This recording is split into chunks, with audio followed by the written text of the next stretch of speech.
a day for ADT. Call or go to ADT.com. Was the Justice Department spying on President Trump's 2016 presidential campaign? The DOJ addressing the accusations by hosting two separate classified intelligence briefings today with bipartisan members of Congress. At noon, Trey Gowdy, Devin Nunes, Paul Ryan, and Adam Schiff meeting with FBI Director Christopher Wray and other justice and administration officials. Then at 2 o'clock, the so-called Gang of Eight, bipartisan group minus Paul Ryan, who couldn't attend, getting briefed on reports that a U.S. government informant spied on Trump's campaign, possibly to get intelligence on election interference by Russia.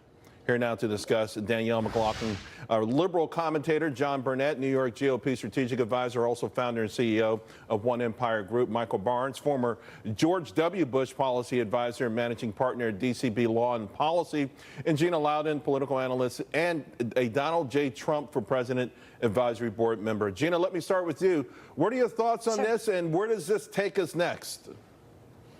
Well, I think that they're going to start denying things using semantics, Charles. I think they're going to start saying, but it depends on what the definition of the word spy is. Because, you know, Comey, of course, went along and wanted to use this confidential human source definition for the word spy. But if spy means somebody who collects information and reports it to a different entity, then we had a spy. And we know it, and there's no denying it. You know, Michael, it's so interesting because there has been so much talk, I don't know, uproar over the word spy. It feels like, again, classic deflection from the mainstream media. But this wouldn't be the first time something like this has happened.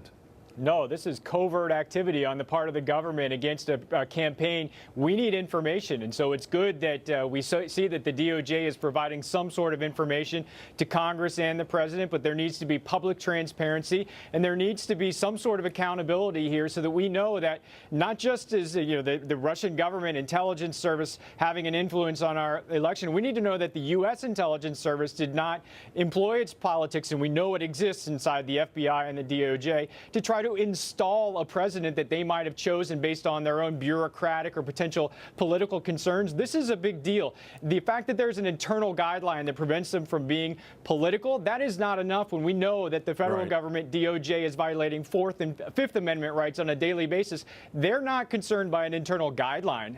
You know, Danielle, certainly we've seen enough evidence to know that the animosity against candidate Trump was really high, and it felt like there's some signals that there was action taken upon that animosity by high-ranking officials who in the FBI, and you have to wonder how far it went up and who knew about this. One thing I want to make very clear is that the counterintelligence investigation was not against the candidate or his team. It was against a foreign state. It was against Russia. So that's one really important thing that I think we really need to be clear about. The campaign could have known. This was an investigation into Russia's activities. So to Michael's point, why wouldn't they alert the campaign? Why covert?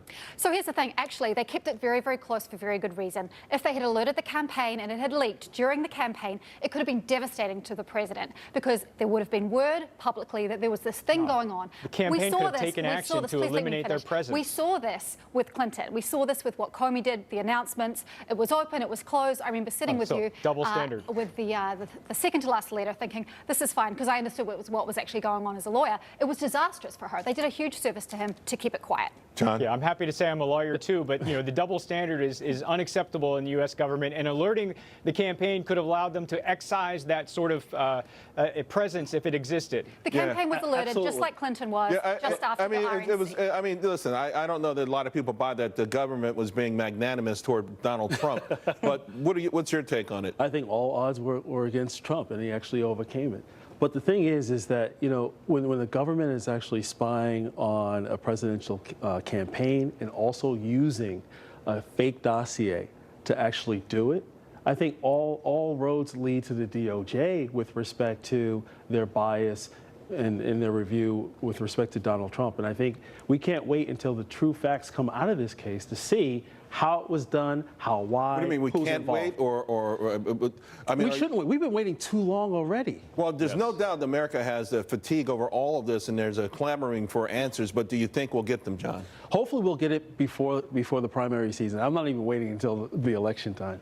We should actually release this information. Very slow. So, and I think the Republican leadership was smart to get a separate briefing. Why?